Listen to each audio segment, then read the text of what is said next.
Lara Crivellaro, diretora do Instituto EducBank, e estou aqui para apresentar mais um episódio do nosso podcast Pode Falar Gestor.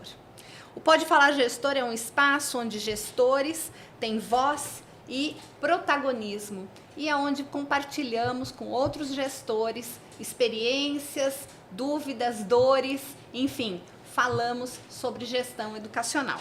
Neste programa, vamos falar sobre formação continuada de professores e os desafios, as dores e como é que cada um encontra suas próprias soluções. Temos aqui conosco hoje a professora Guiomar Namo de Mello, que atualmente é conselheira do Conselho Municipal da cidade de São Paulo, autora de livros, inclusive juntas, né, o nosso livro Transformações da Escola e do Cenário Educacional Brasileiro, Novas Percepções e Novos Caminhos, onde eu e a professora Guiomar organizamos a fala de vários outros educadores aqui e que podem ser sempre muito importantes. Também é uma pessoa muito importante na área de legislação para a educação no Brasil. Participou da LDB de 96, participou da Base Comum Curricular e da Base Nacional Comum da Formação de Professores. Muito obrigada, professora Guiomar. É um enorme prazer tê-la aqui conosco nesse podcast. Eu também fico muito satisfeita de poder estar aqui contribuindo sobre um tema que é tão importante para mim, sempre foi. Também temos conosco a Janaína Rangel Jordão, que é mantenedora e diretora pedagógica do Colégio Ranieri, que tem mais de 28 anos na Zona Leste de São Paulo. Obrigada pela participação, Janaína. Obrigada, Lara, pelo convite. É muito bom estar aqui discutindo esse assunto com vocês. Também temos a Evelise Érula, que é uma professora especializada na área de português, formação de professores, é consultora pedagógica na Finlândia. Evelise já está há muitos anos na Finlândia, tem muita experiência na área de formação de professores e principalmente na educação, o processo, a metodologia da Finlândia, e que vai nos trazer aqui hoje várias oportunidades de rever a nossa posição enquanto escolas no Brasil e o modelo da Finlândia, muito interessante. Obrigada, Evelise, por topar participar com a gente num fuso horário tão diferente aí do nosso. É um prazer, é um prazer. E também temos o Renê, que é mantenedor do Colégio Mundo Verde, Renê. Um prazer tê-lo aqui conosco hoje. Muito obrigada. Eu que agradeço o convite, ainda mais num assunto tão importante da continuação da formação continuada de equipe, de professores, inclusive até dos próprios gestores, né? Isso é um assunto muito importante. Obrigado pelo convite. Sem dúvida, e um desafio para os gestores escolares, né? E é sobre isso que nós vamos falar, então, hoje.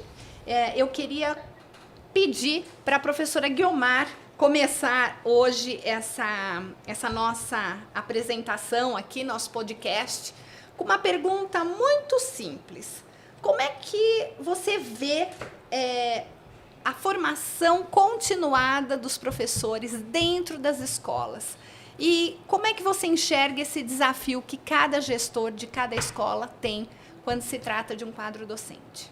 Lara, eu acho que você usou um termo bem adequado, formação dentro das escolas. Então, como eu vejo a formação continuada de professores dentro das escolas?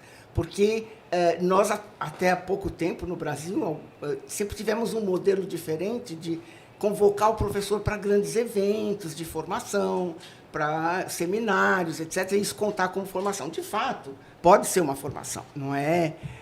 Mas não é a formação continuada que tem que ser dada no chão da escola, né? Uhum. Então, eu vejo a formação continuada como uma das tarefas mais importantes da gestão pedagógica da escola, juntamente com algumas outras, né? E, usando esse termo dentro para ser o nosso mote, digamos, que você iniciou, dentro da escola, por quê? Porque as evidências são claras hoje de que a melhor formação continuada do professor é aquela que se dá por meio de uma mentoria, por meio de um trabalho contínuo de observação, reflexão, devolutivas, discussão das práticas, das atividades que o professor está desenvolvendo, que é o modo como é mais eficaz atualmente. Existem vários estudos corroborando, não é, essa ideia. Então, eu vejo a formação continuada dentro das escolas, eu vejo dentro das escolas. Mas, sem dúvida, é um desafio para o gestor, né? Enorme. E isso, no seu ponto de vista, implica em contratações de mentores externos ou na própria identidade da escola, internamente? Dependendo da escala, não é? Obviamente, a escala é muito importante em educação. Então, quando a gente fala de ensino público, você sempre tem uma escala que, em princípio, você tem que estar delegando para o diretor ou para o coordenador pedagógico essa tarefa. É uma tarefa deles e não deveria implicar numa contratação. Eventualmente, poderia ser uma consultoria para planejar o trabalho, mas não para colocar o trabalho andando no dia a dia. Não é? Na escola particular, obviamente, depende da escala. Não é? Mas que deveria ser dentro da escola, eu não tenho dúvida. Mas que talvez essa tarefa pudesse ser compartilhada, por exemplo, por um grupo de escolas. Não sei até que ponto se pode criar uma rede de colaboração para escolas menores. Talvez seja uma área interessante de se pensar. Porque tem escolas, a gente estava conversando lá em cima agora, a gente viu que tem escolas muito pequenas, tem escolas médias, tem escolas grandes, né? Eu, por exemplo, dou consultoria para uma escola grande, que é o Colégio Pentágono, que é uma escola que tem já uma escala para fazer a formação continuada ela mesma, dentro dela mesma. Outras não. Então, acho que está aí uma boa área para se pensar num esquema de colaboração, né, numa rede de colaboração sobre educação continuada, não só divulgando boas práticas, compartilhando, como também chamando pessoas de outras escolas para vir fazer formação, etc. Um pouco o papel que o Instituto Eduquibem está fazendo junto às escolas parceiras, né? Pois é, e isso poderia ser incentivado com um programa, digamos assim, mais estruturado, que partisse de um diagnóstico de um grupo de escolas. A gente, olhando no ensino público, por exemplo, o que a gente vê? Qual é o segredo do Ceará? Que o Ceará teve um desempenho acadêmico muito grande, todo mundo está perguntando. Um dos segredos do Ceará é que o Estado ele une os municípios, ele reúne os municípios, ele faz com que os municípios, que são pequenos, você imagina, se a sua escola é pequena, você imagina um município do interior do Ceará, quer dizer, é uma escala tão pequena quanto, certo? Então, ele une esses municípios e ele dá uma assistência para esses municípios e ele dá um incentivo, inclusive monetário, para esses municípios. Então, esse eu acho que é um segredo do Ceará que poderia ser compartilhado por escolas particulares também. Muito bem, sem dúvida nenhuma. Agora, na prática, né, ouvindo aqui os mantenedores, e eu acho que isso é o que as pessoas que nos ouvem querem saber, como é que funciona hoje para vocês, começando pela Janaína, esse planejamento, essa percepção do quanto você precisa formar seus professores internamente e, principalmente, no mesmo caminho, né? Porque a gente está falando de uma identidade de uma escola e onde você tem professores que vêm de diferentes formações, de diferentes áreas. Como é esse desafio para você como gestora? Eu acho que a escola precisa fazer um pouco o exercício de conhecer um pouco quais são suas dores, né, para poder planejar a partir delas. Então, eu acho que a questão da avaliação ela é importantíssima nesse sentido, né? Avaliar aonde que a gente precisa melhorar, onde que estão os pontos que precisam ser trabalhados para você conseguir aí traçar um plano para fazer algo ao decorrer do ano, né? Eu não acredito em ações muito pontuais. Eu acho que lá na escola, pelo menos, a gente tem uma prática de a cada 15 dias reunir esses professores. Isso é um desafio, né? Porque reunir todo mundo no mesmo horário, a tecnologia ajudou um pouquinho, mas a gente entende também que o presencial, para algumas situações, ele não dá para ser substituído, né? Então, algumas ações até dá para acontecer remotamente, outras precisam ser presencialmente. E eu acho que a escola tem muito que ser esse modelo para o professor, né? Porque não adianta, no discurso, falar o que o professor precisa fazer em sala de aula, se a escola não faz o mesmo com o professor, né? Então, eu acho que precisa trabalhar muito nesse sentido. Evelise, vamos falar um pouquinho de como funciona essa dor, né, esse desafio aí na Finlândia, porque nós sabemos que uma das coisas que faz com que a Finlândia tenha resultados tão surpreendentes e numa escala nacional é exatamente a valorização dos professores. Como é que funciona aí essa questão da formação continuada dos professores para as escolas? Bom, para começar, que existe uma unidade nacional que nós não temos no Brasil. Nós não temos nenhuma cidade pequena, quanto mais no país todo. E aqui existe uma unidade, as escolas não são tão diferentes entre si. Embora uma escola pequena, uma escola bem grande, elas vão ter a mesma base. E, bom, começar assim, as escolas particulares são as que dominam. São as escolas de língua finlandesa ou língua sueca, porque o país tem 2 línguas. Elas têm a mesma base para todas. Não existe muita diferenciação. Isso é que dá a qualidade, né, do ensino. Escolas particulares, existem as de educação infantil, e existe a Montessori e a Waldorf, daí que são de pedagogias, né, metodologias diferentes. Só. Não existe essa diferença entre particular e pública, como existe no Brasil, né? Então, existe um currículo nacional que é distribuído para as escolas e, de acordo com esse currículo, por lei, tem que se oferecer 3 vezes ao ano cursos de treinamento, desenvolvimento, de formação. E esses cursos, eles não estão dentro do salário, mas eles são pagos. Para o professor, se ele sai, geralmente ele sai da escola para ir para participar desses cursos, e aí eles são pagos por isso. Mas esses cursos, eles são nacionais, ele não é específico daquela escola. Não, ele é de acordo, não da escola, não. Ele é de acordo com o que aquela cidade, porque o currículo geral, as metas curriculares, vem para cá, porque não temos estados aqui, né, temos cidades.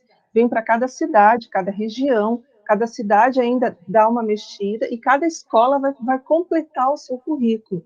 Aí, de acordo, por exemplo, o que precisa ser estudado, o que precisa ser visto aqui na cidade de Helsinki, não vai ser a mesma coisa lá da Lapônia, né, lá do norte da Lapônia, que são, inclusive, cidades menores, escolas menores. Então, vai ser proposto um programa de treinamento, de estudo, de acordo com o que Helsinki está passando. Por exemplo, muitos refugiados, vindo de muitos estrangeiros, problemas de aquisição da língua finlandesa, interferências de línguas estrangeiras, relação com os pais, né, pais que não falam a língua, tudo isso são mais problemas relacionados à capital. E cada cidade vai ter aí seus treinamentos, e tem vários tipos, inclusive, se a escola achar necessário que ela está, né, com alguma dor específica, ela pode pedir, mas mesmo assim vai ser oferecido a todos, porque a questão da igualdade, que às vezes é difícil quando eu dou palestra, eu trabalho bastante com o Brasil, falando sobre o modelo de educação finlandesa, né, dando consultoria pedagógica, e assim, a questão, assim, da igualdade não é dar para quem não tem, é dar para todos, mesmo aqueles que não precisam, é oferecido. Então, essa é a ideia, assim, do modelo finlandês. Diante do modelo do novo ensino médio, tem disciplinas optativas que as escolas agora passam a oferecer 40% do seu currículo dentro dos itinerários formativos. Como faltou nos últimos anos um direcionamento do próprio MEC sobre como isso deveria acontecer, as escolas foram dando seu jeito e foram tentando resolver. A gente vê algumas escolas utilizando o seu próprio corpo docente para criar disciplinas temáticas. Por exemplo, o professor de biologia, agora ele vai dar uma disciplina chamada ecologia, e dentro disso a gente tem uma mudança pouco significativa do que era a proposta inicial. E a gente tem situações, por exemplo, uma disciplina chamada empreendedorismo, onde você pega um consultor que nunca deu aula antes para adolescente e fala, vem cá, dá essa aula de empreendedorismo e a pessoa não tem a menor habilidade ou não sabe como lidar e, de repente, ele se vê numa sala de aula com adolescentes falando sobre um tema que não necessariamente ele está preparado para ensinar para adolescentes. Por outro lado, um Enem que as pessoas não sabem ainda como vai acontecer. Qual é a sua percepção sobre esse desafio que o gestor tem em relação a esse novo corpo docente que está aí e que precisa ser repensado? O mundo está vivendo à beira de uma mudança de paradigma enorme. Tão grande que, por exemplo, saiu nos jornais nos últimos dias, não sei se todo mundo teve a oportunidade de ver, este chat GPT foi aplicada a prova do Enem nele, e ele acertou 100%. Então, é um pouco como dizer, aquilo que nós somos preocupados em ensinar para os nossos alunos, para eles fazerem o vestibular, já está no ar. Eles não precisam mais, em princípio, da escola para isso. Eles precisam da escola para quê?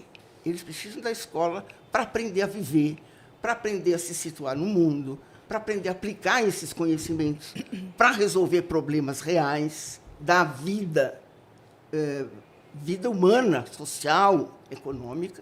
Eles precisam e essa tentativa de flexibilizar o currículo do ensino médio, ela tenta responder este problema.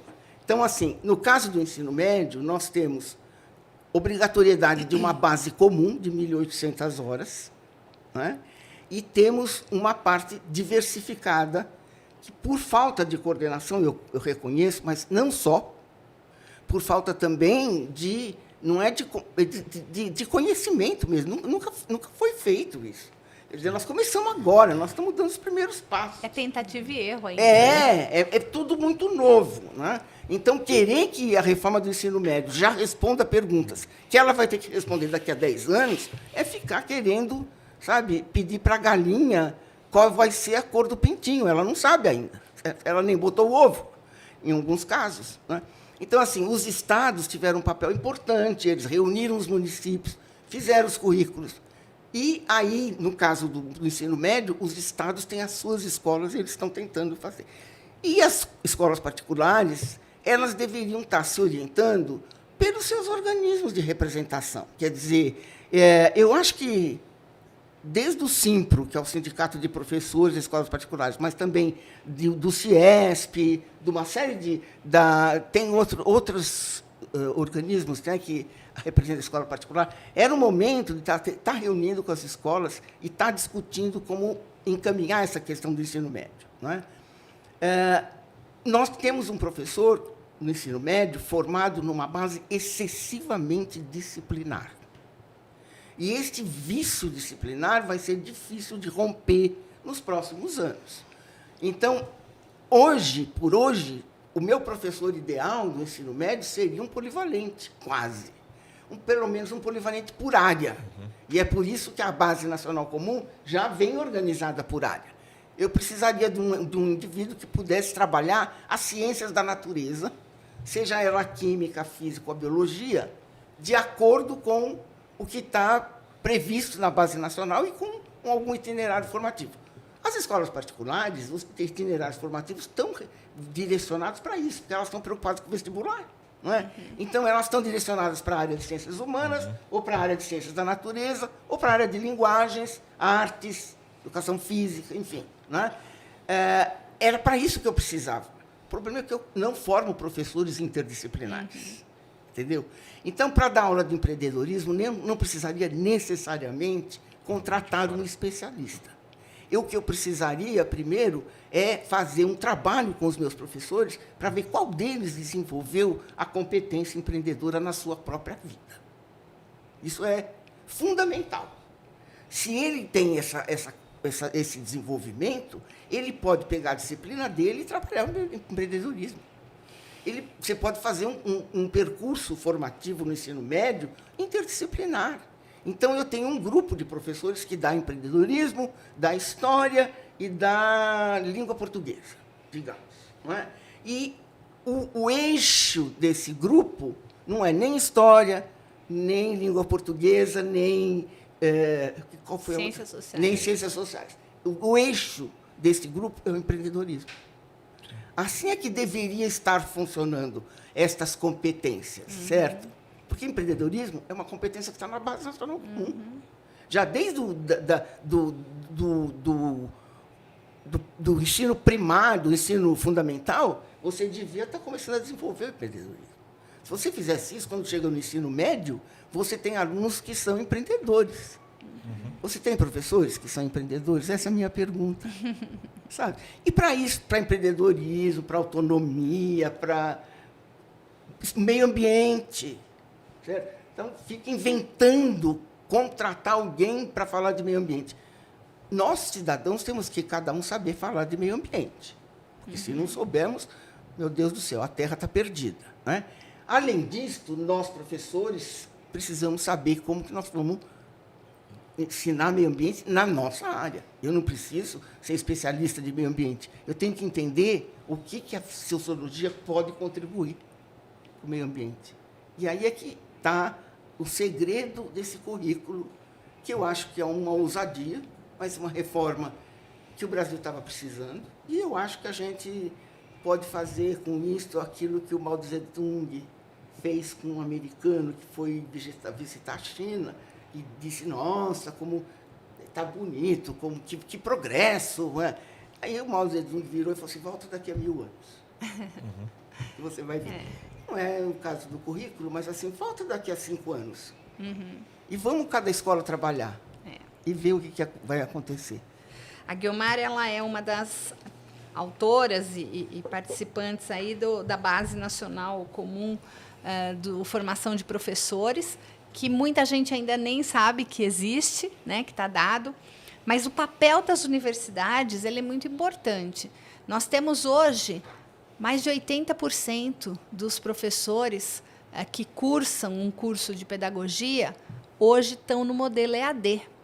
E aí, como é que isso vai implicar na sala de aula, na formação e na atuação desses professores?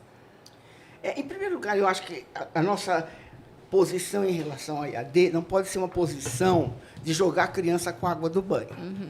Né? Então, assim, a EAD na verdade, não é a EAD, a aprendizagem remota, né? E os instrumentos que ela traz, elas são riquíssimas. Agora, vamos dizer uma coisa com muita sinceridade. Um curso que é ruim no presencial, ele também é ruim no EAD. Um curso que tem qualidade no presencial, quando ele for passar para EAD, ele vai estar preocupado com qualidade. E ele vai fazer um uso mais um uso pedagógico mais inteligente das tecnologias. Agora, o modelão que nós temos aí é um modelão que passou a existir em função de uma série de coisas existentes no Brasil, que eu acho que nem é o caso da gente ficar abrindo essa questão agora, porque ela é muito complexa. Né? Mas a verdade é que a formação do professor está inteiramente delegada, praticamente, à iniciativa privada. E no ensino superior acontece exatamente o oposto que acontece no ensino básico. Quer dizer, a iniciativa privada no ensino superior é a que tem menos qualidade, no geral. Eu contei lá embaixo, agora há pouco, tive um contato num grupo que não tinha nada a ver com isso, num hotel, né, com uma menina jovem ainda, uns 30 anos no máximo, que disse assim, eu sou música, dando aula de música, eu sei dar aula de música, mas ninguém vive de música no Brasil. Então, eu resolvi fazer licenciatura de matemática e passei na USP. E fiz um excelente curso de matemática. Só que em nenhum momento do curso que eu fiz, alguém me disse como fazer que aquele conteúdo, como ensinar aquilo que eu estava aprendendo. Então, não adianta você fazer uma licenciatura de altíssimo nível se você não consegue dominar pedagogicamente aquele conteúdo para transformar aquele conteúdo em algo que o aluno se engaje se conecte e entre na cabecinha dele, né? Que essa é a arte da educação. Então, no nosso curso de formação de professores, nem no público, nem no privado, a gente tem formação que seja, digamos assim, feita também no chão da escola. Não precisa ser toda, tem que ter teoria, tem, mas não pode ser apenas teoria, né? Então, tem que ter estágio, tem que ser um estágio supervisionado sério, de preferência, se pudesse ser uma residência pedagógica, ótimo. Uma pergunta, o professor que acabou de sair da universidade, ele vai direto para a sala de aula? Vai. O treinamento não é a prática é dividida em 3 estágios aqui. Não existe o que a professora Guiomar falou, assim, que seria maravilhoso, mais tempo, mas é em 3 estágios que eles fazem, fica mais tempo na escola, e depois no Brasil, por exemplo, tendo contato com os alunos, depois ele leva, né, para o professor de estágio, as dificuldades, por exemplo, que teve, né, que na prática que a gente vai ver, né, e depois ele se candidata a uma vaga, as escolas abrem as vagas, e o professor, ele escolhe a escola que ele está mais perto da casa dele, a escola que ele gosta, porque as escolas de Fundamental 2 têm ênfase aqui. Então, é muito interessante um professor ligado a artes, por exemplo, trabalhar numa escola com ênfase em artes e drama e música, porque eles vão ter a parte física toda preparada. E tem as escolas com ênfase em matemática, engenharia, onde o professor já vai trabalhar com alunos que estão interessados e que se interessam por exatas. Então, e ele entra direto como professor regente daquela turma, ou ele passa por um processo antes de assistente de um outro professor? Não, ele entra direto. Entra direto. Aí, claro, vai ter um ano, né, de probatório, né, como se fala, se der tudo bem, se tiver tudo bem, ele continua na escola, assim, não tem muito problema de empregabilidade para professora aqui, às vezes está acontecendo até o contrário, né, falta, assim, tem muito trabalho por professor. Agora, eu acho, Lara, se você me permite, eu acho que tem uma coisa importante da gente falar, transmitir num instrumento como este. Nós já sabemos que existem algumas coisas, no caso do Brasil, não estou falando no caso da Fernanda, existem algumas coisas no Brasil que vão ser prioridades daqui para frente. Formação interdisciplinar, saber trabalhar com várias abordagens, ou pelo menos mais de uma, de preferência 2 ou 3 abordagens da mesma realidade, isso vai ser muito importante. Instrumentos para saber lidar com as competências do século XXI, as chamadas soft skills. Não é? Há pouco eu ouvi eles falarem lá na conversa que a gente estava tendo antes do podcast a respeito do marketing, neuromarketing, é uma coisa que eu não conhecia, pode ser uma coisa interessante. Quer dizer, descobrir maneiras que o professor de matemática, história e geografia possa lidar com as questões, com essas competências, e não ter aula de competências socioemocionais, pelo amor de Deus, nem aula de projeto de vida, na minha opinião, não deveria ter aula dessas coisas. Claro. Essas coisas têm que ser transversais, e elas têm que contaminar todo o currículo da escola, todas as experiências. Não adianta você dar uma aula de empreendedorismo e depois ter uma escola que eu vi isso acontecer e eu discuti isso com a direção e foi muito interessante. Por acaso assisti numa outra escola, não é na escola que eu estou trabalhando hoje, numa outra escola. No refeitório, as crianças não se serviam, as pessoas que vinham servir as crianças, né? E aí eu falei, por que vocês não fazem uma mesa que eles possam ir lá? Porque os meus netos, desde pequenos, eles já se servem, né? Quer dizer, não adianta você ter uma escola que queira ensinar empreendedorismo ou autonomia se você não está dando autonomia nas questões mais simples do dia a dia. Então, quer dizer, essa coerência entre valores e prática, né? O que nós estamos querendo, o mundo que a gente quer, sabe? É muito importante. Então, são 2 coisas de formação. Formação de professor. Nós precisamos ter professores que possam trabalhar essas competências nas suas áreas e não fazer disto uma área a mais, porque o nosso currículo não é uma árvore de Natal que a gente vai e pendura o que é. O nosso currículo tem que ter coerência, coesão, né? Então, acho que isso é importante da gente transmitir. A outra coisa que eu acho que é importante falar em termos de educação continuada é precisa de mentor, precisa de alguém que ajude o professor a estruturar o seu tempo, o seu espaço, o seu relacionamento com o conhecimento, o seu relacionamento com o aluno e articular tudo isso numa boa aula. Isso é uma arte, ninguém nasce sabendo e precisa aprender na prática, muitas vezes. Então, os bons professores têm que ser professores dos novos ou daqueles que estão com problema.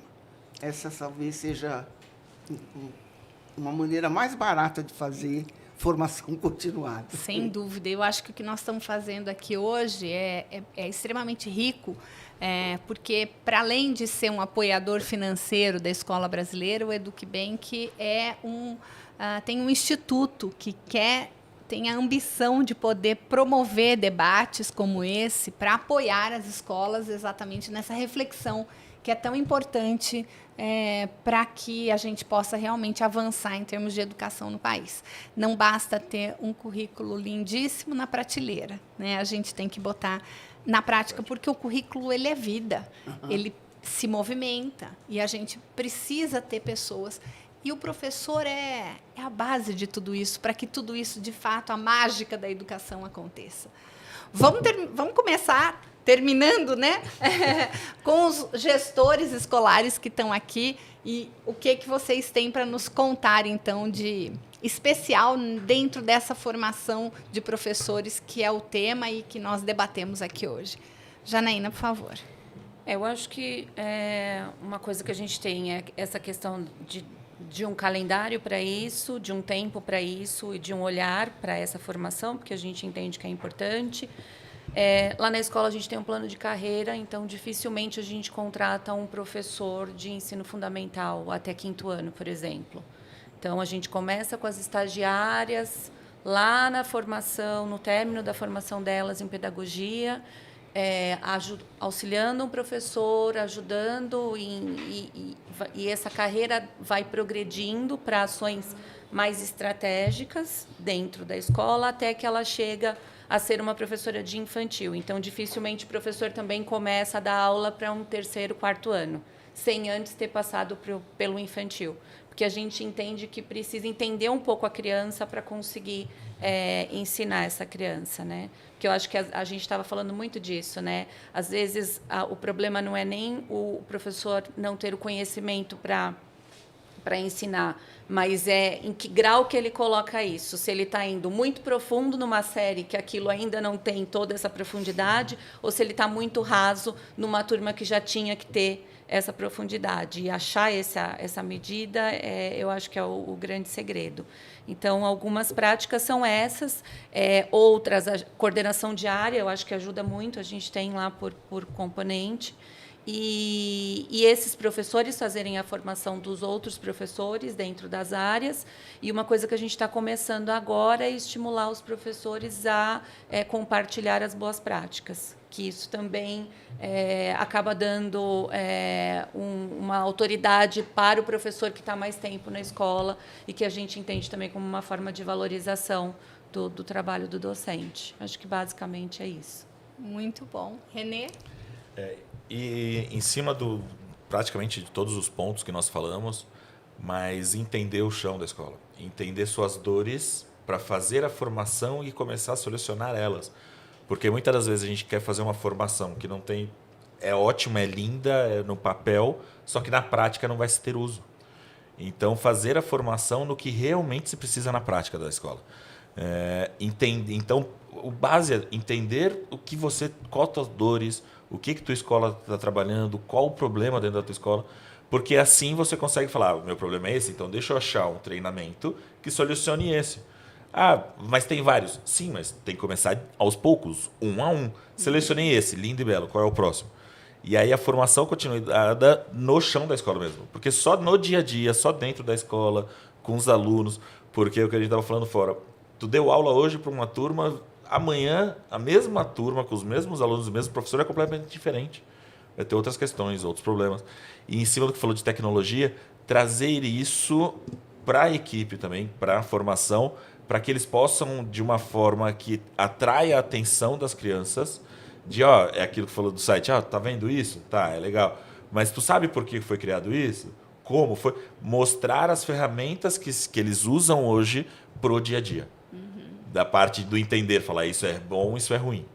Isso eu acho que são os pontos válidos também necessários para essa formação continuada e aí assim melhorando a educação e as formações a cada dia. Muito bom. Evelise, conta pra gente aí a sua mensagem final comparando o nosso modelo de escola do Brasil, que você, por ser brasileira, conhece, e o que você vivencia aí na Finlândia. Mas, assim, nesse decorrer dessa história, a Finlândia se inspirou em vários outros modelos, no Japão, nos Estados Unidos, na Austrália, na Alemanha, na vizinha Suécia, que estava bem melhor que nós naquela época. Então, primeira coisa, eu acho assim, vocês têm que se inspirar. O Brasil está cheio de escolas, como a professora Guiomar falou lá do Ceará, ou mesmo no mesmo estado, mesma cidade, que estão dando certo, estão fazendo. Eu acho que tem que haver essa conversa, né, entre as escolas, e perceber isso, e depois, assim, concordo plenamente com o professor René, que a escola tem que perceber as suas fissuras, onde existem as rachaduras, onde existem os pontos cegos, conversar com os professores. Eu acho que tem que haver mais diálogo, e aí, depois que você se reconhece, né, como um psiquiatra, você tem que se reconhecer para você se tratar. Às vezes você próprio não consegue se reconhecer. Você acha que as suas dores são outras, mas na verdade não são. Então, fazer esse grande trabalho dentro da escola mesmo, dentro do chão da escola, com os professores, com a comunidade, com os alunos, expandir para a comunidade, aí perceber o que se precisa fazer em relação à formação continuada, e aí procurar, né, esses cursos, e aí, infelizmente, ainda no Brasil tem essa coisa que a professora Guiomar estava falando, escola particular, escola pública, e quem que paga, quem que não paga, né? Isso infelizmente, é um problema ainda, né? A escola própria vai ter que também, um processo, né? A escola vai ter que perceber como que ela vai poder curar essas dores. E, por fim, professora Guiomar, seu recado final em relação à formação de professores, como é que a gente vai avançar no Brasil em relação a isso? Olha, Lara, eu acho que, em primeiro lugar, um recado mais geral, quer dizer, você não faz um país sem educação. E você não faz a educação sem professor. Então, é quase como dizer, você não tem um país se você não tiver um corpo docente qualificado, engajado, valorizado, né? E, obviamente, a formação continuada, ela é parte disso, mas ela não é apenas. Eu acho que existem outras questões de dar valor ao professor que poderiam também ser utilizadas, quer dizer, premiar as boas práticas, incentivar a inovação, incentivar uma nova maneira de trabalhar dentro de sala de aula e tudo. Isso é uma coisa que os gestores têm que ficar de olho, quer dizer, onde estão as minhas pérolas? Porque, além de dores, você tem pérolas, né? E aí você precisa catar e fazer dessas pérolas um colar e fazer com que elas possam ser compartilhadas por todos. Isso é verdade na escola particular e, obviamente, é uma grande verdade para o ensino público. Evidente que, no caso do ensino público, nós temos uma questão maior.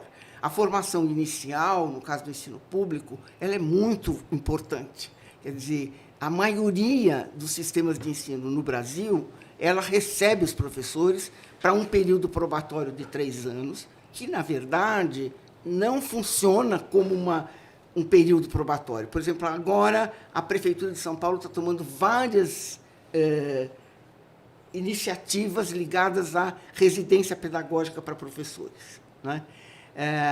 Inclusive para professores que vão passar no concurso.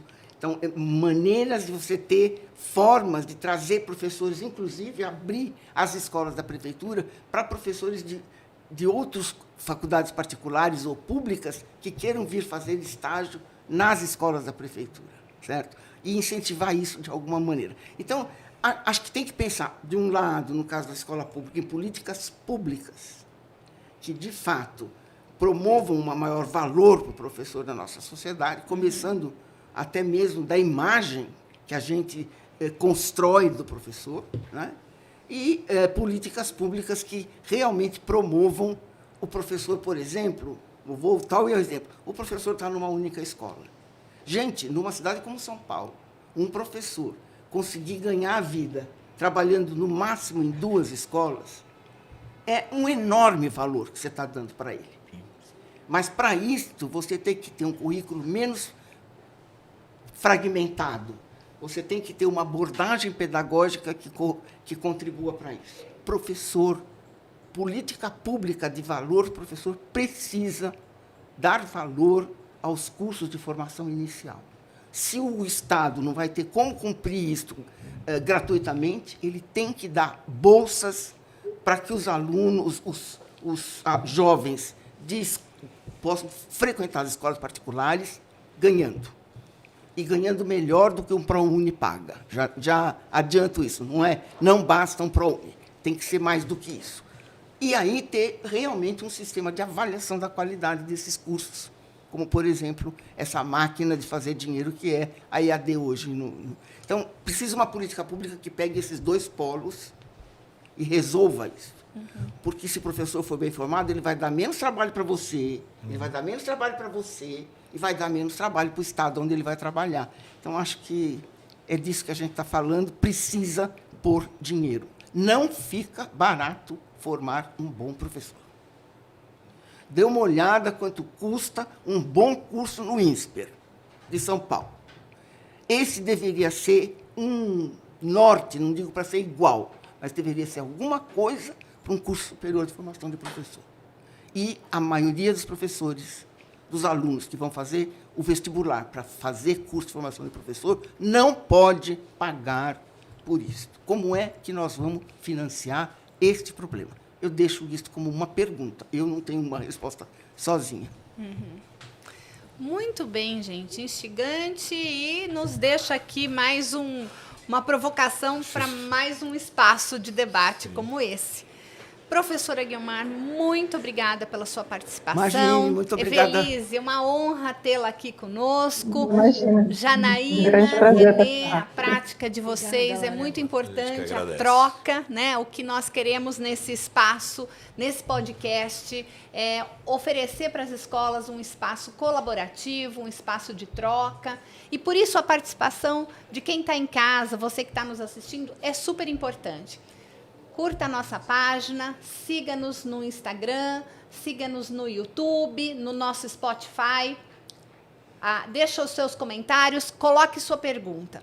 E a sugestão de um tema que para você é importante, a gente pode voltar a falar aqui nesse nosso podcast Pode Falar Gestor. Obrigada a todos vocês e, mais uma vez, pela participação sua que está aí nos assistindo.